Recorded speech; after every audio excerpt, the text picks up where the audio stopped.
Retro. Hey, this is Lauren Mary Kim, and I'm the stunt double for Ahsoka Tano in Clone Wars and the armorer in The Mandalorian. You're listening to Dennis and Jay on Podcast Stardust. This is the way.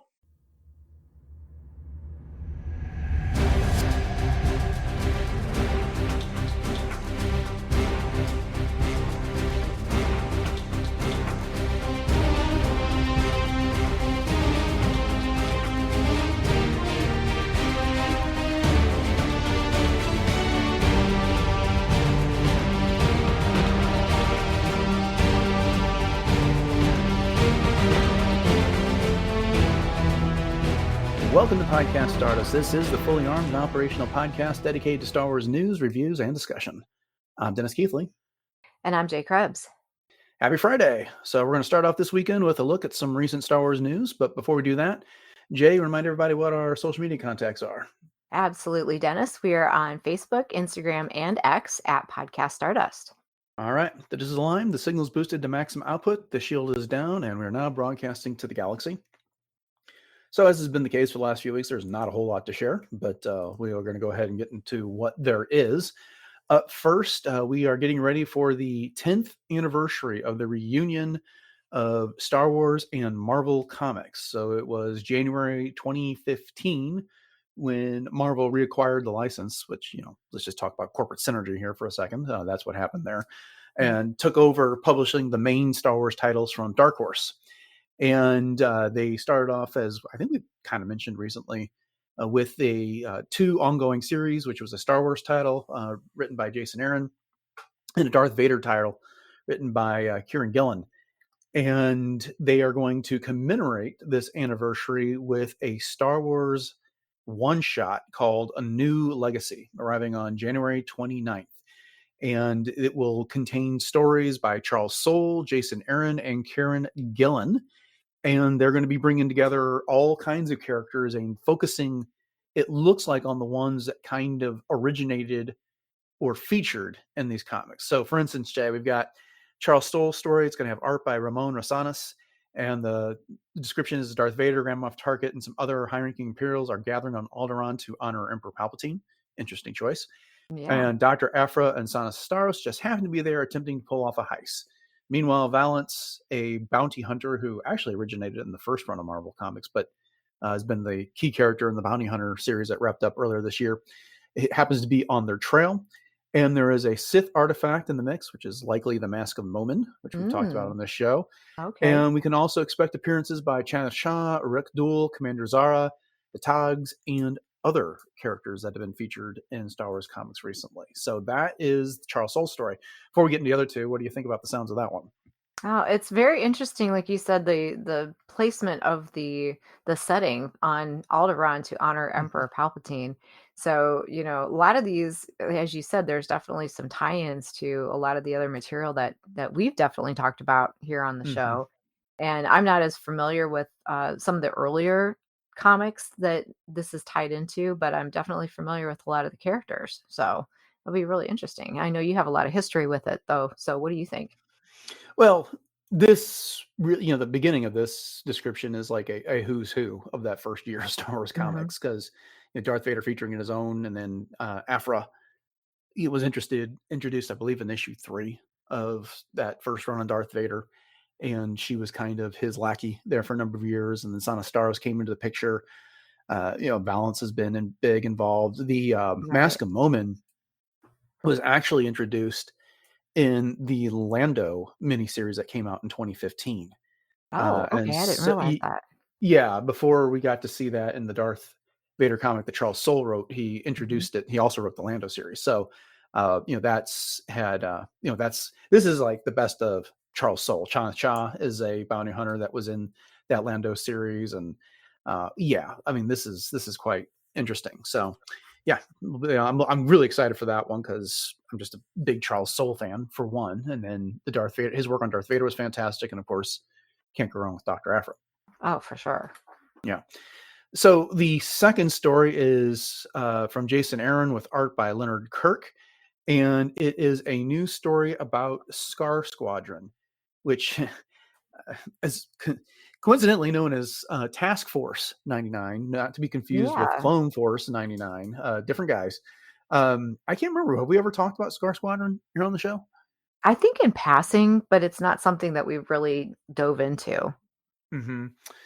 Yeah, so they showed up first in Jason Aaron's work in the Star Wars comic, and it is an elite squad of stormtroopers that were basically tasked with doing all kinds of things for the Empire. But then they had a number of run-ins with the big three and Chewbacca, R2, and 3PO and the like. And I'm trying to remember where I saw them last in the comics because I've fallen behind in comics recently and I need to get caught up, other than things like the High Republic.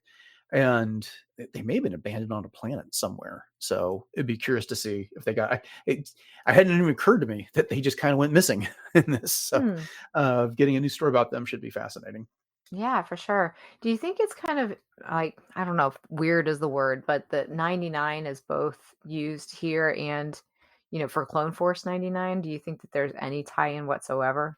No, no. I mean, these are legit stormtroopers. The leader of that squadron is a sergeant, and you get his backstory in one of the issues where Okay. he was on a planet where there was, it was war and all kinds of things were going on, and the Empire showed up and kind of set things straight. And so he was attracted to that and grateful for what they did to his planet. So he joined them. He was also proficient in using a lightsaber.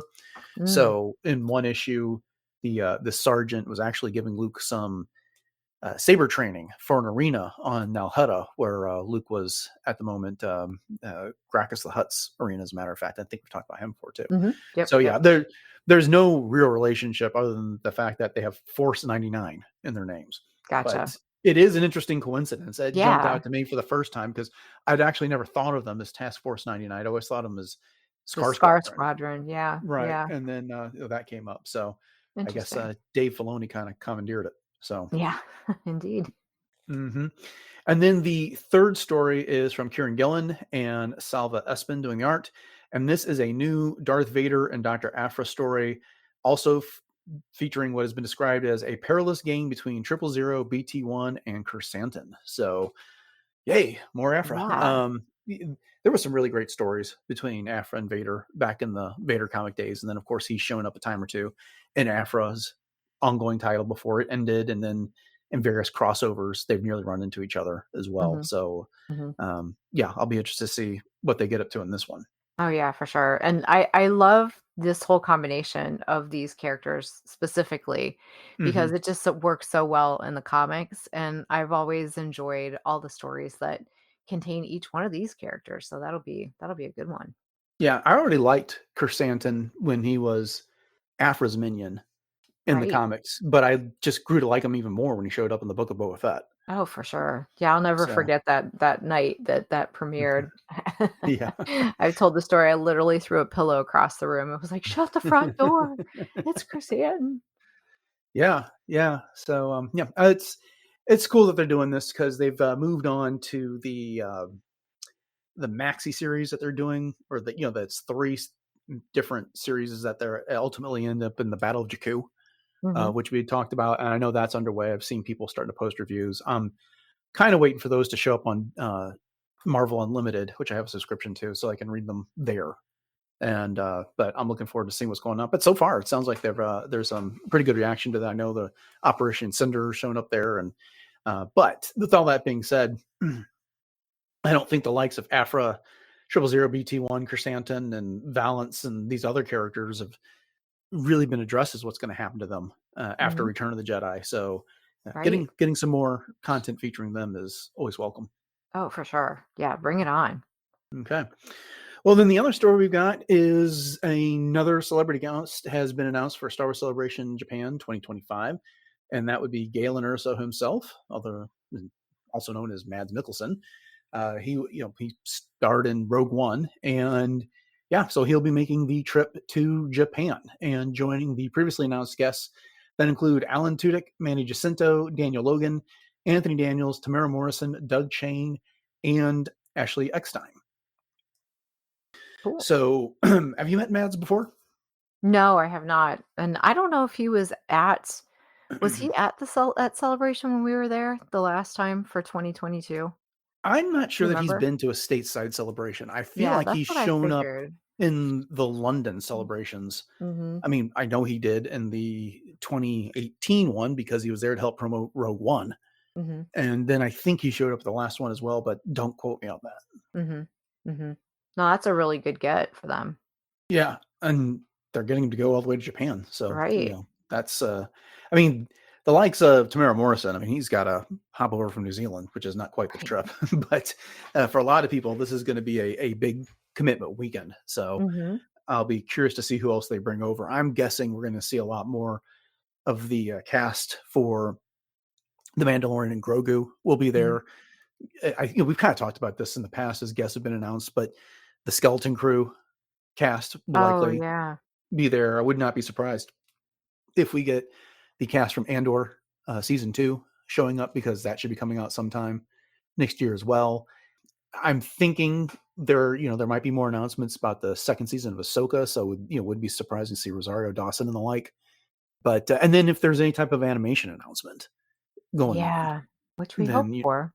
yeah, I'm a little surprised we haven't heard anything already. I kind of figured that we'd be hearing something because they'd be aiming for a mid to late 2025 release of a new animated show, and I'm guessing now probably 2026. I'm not giving hope on a new animation series. Yeah, me neither, especially with the little, like, breadcrumbs or cookie crumbs, if you wanna call them that, that Hmm. we've been left here and there and everywhere. And, Hmm. but, it's funny with Star Wars news, sometimes they tease things for a very long time before they finally commit to actually releasing the news, and then other times they just drop it. So, it's like it seems like Yeah. it's there's not really a whole lot of in between. Well, to pull back the curtain for everybody here, we're pretty selective on what sources we're willing to run with Mhm. before we talk about something here on the show, because I know there's this notion that if it's not been announced like Lucasfilm, then you can't count it. Well, okay, I appreciate that take, but there's the industry rags like Deadspin and Hollywood Collider. Reporter and the likes Mhm. that have good sources. And if they're reporting something, there's smoke, there's fire on Right. that. Right. And, those are the types of ones that we relied on when we started talking about all the various people that were going to show up in season 2 of The Mandalorian and then season Mhm. 3, Christopher Lloyd, Timothy Oliphant, and all those, Katie Sackhoff reprising her role as Mhm. Bo-Katan and the like. And there's just nothing out there right now on the current state of movie development or animated series or new shows for Disney Plus. It's really, really quiet out there. Yeah, yeah, it really is. And it's interesting, all those names that you just ran down as well would also be potentials to show up at Celebration Japan too. I could see Katie Sackhoff showing up there Yeah, why not? Why for not? sure. Especially if Yeah, she's going to be in the Mandalorian and Grogu, exactly. Do you think we'll which ever see Pedro Pascal at one of these? That'd be nice. it would be nice. But he is just one of the busiest actors out there Oh, I know. He's so in right now. demand. He's, between doing voice work for The Mandalorian, which I don't think takes up that much of his time. I don't think he's on set ever much for The Mandalorian because they're using his stand-ins, stand-ins, or I should say, to fill in for him on the set. But then, he's in The Last of Us. He's getting ready to do, or is currently doing Fantastic Four, which comes out next year. Mhm. And so, he's going to be really busy with Marvel. So I don't know. It'd be interesting to see. He's in the new Gladiator movie coming up in Right. November. Yeah, So I'm excited for that one. yeah, yes, I think he'll show up at one day.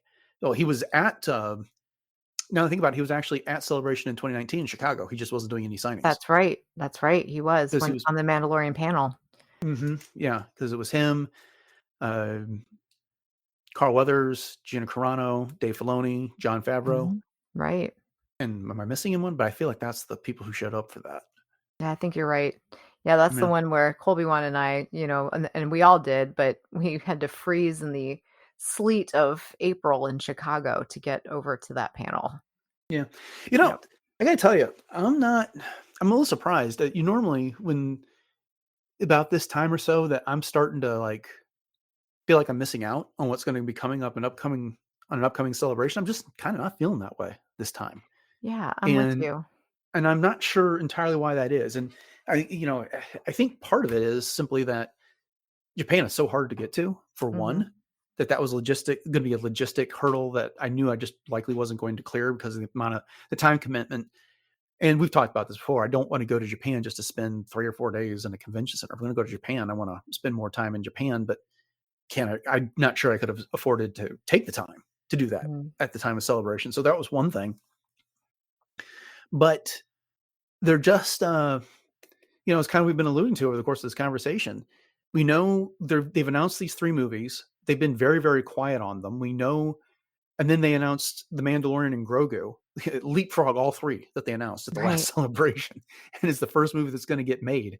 And we know from the D23 event that they showed a sizzle reel and they're filming that, but there just isn't a whole lot of buzz about projects or Hmm. anything right now, which is it's just kind of weird. And on the one hand, we've kind of asked them to not tell us things unless they're serious about it or they know it's going Right. to happen. Hmm. But on the other, I'm just kind of used to there being a buzz about stuff, and we don't really know what the long-term outlook is for shows on Disney Plus or the movies for that matter. Sure. Yeah. And I think, you nailed it when you said about the fact that we've made our peace with not going to Japan. That was just kind of like Mhm. okay, well, we're just not going to be going. So the FOMO isn't really there because we made our peace with that. But I think, Mhm. as far as some of these news and things go, I mean, we're still very early. I mean, it's only October and this isn't until April. So I feel like you and I will probably end up amping up the excitement as it gets a little closer. Mhm. But yeah, like especially come March, I think we'll be really like, "Oh, wow, this is gonna be great."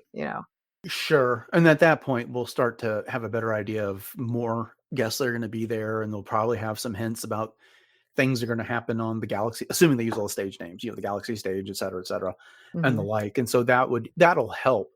But here's a question. I mean, do we think they're going to do a celebration in 2026, or are they just going to wait till 2027 and do one stateside to celebrate 50 years of A New Hope? Honestly, I kinda hope that they wait until 2027 and just, make it special and Hmm. get that anticipation up and have enough time to really, have everything planned. Not that they don't have things planned, but Hmm. I don't know, as much as I love being able to celebrate Star Wars all the time with these conventions, I think spreading them out a little bit more also makes it more special. Yeah, I hear you. It's just the fact that we'll not have had one locally here in the United States since 2022. Mhm. And so, 5 years, that's a huge gap. I mean, I know there are people that from the States that are going, that went to London and are going to go to Japan, but I'm of mixed feelings about it. I think I've got Star Wars friends all over the country that I'd love to see in person again. And it's just hard to do outside uh, a celebration. Mhm. The It best you can is. do a long time is to talk to them online or text messages and stuff like that, which is great. It's better than nothing, but getting a chance to hang out at, in a panel discussion or, going to dinner after the day's events or, any of those things is just, it's a fun thing to do. It's the great thing about celebration is more than just all the Star Wars announcements and stuff. It's just getting to see all these people that we've gotten to know online over the Mhm. years. Mhm. Yeah, absolutely. Well said. Mm. Yeah, that's definitely one of my favorite parts of it, that's for sure. All right. Well, we'll have to see, I guess, because they'll probably make that announcement at the end of celebration in April. So we'll Mhm. find out. Yeah. Okay. Well, then, yeah, short news week, but that's kind of been par for the course as of late. So thank you all for joining us here on Podcast Stardust as we went through what we had. Hope you've enjoyed the discussion. And if you did, then hey, go ahead and do all those podcast things to support the show. Like, rate, subscribe on whatever podcatcher it is that you use. And then over to retrozap.com where you can find all of our past episodes, all previous 795 of them, and getting ready to hit that 800 mark here in the next week. So be on the lookout for that. But while you're at RetroZap, you can check out all the other shows that are on the network, including Agents of Shield's Case Filed, Animaniacast, Brews and Blasters, Dork Lair, Doomcast, Enjoy Stuff, Love, Death and Robots Plus, Superhero Suite, and Warp Trails. And of course, we appreciate your ratings and reviews, as I just mentioned. And Jay, you want to go ahead and remind everybody where they can find us online and some of our other homes where we have things going on? Absolutely. So it's really easy to find us. We are on Facebook, Instagram, and X, conveniently at Podcast Stardust. And we also maintain a Pinterest board with lots of, or I should say Pinterest page with lots and lots of boards.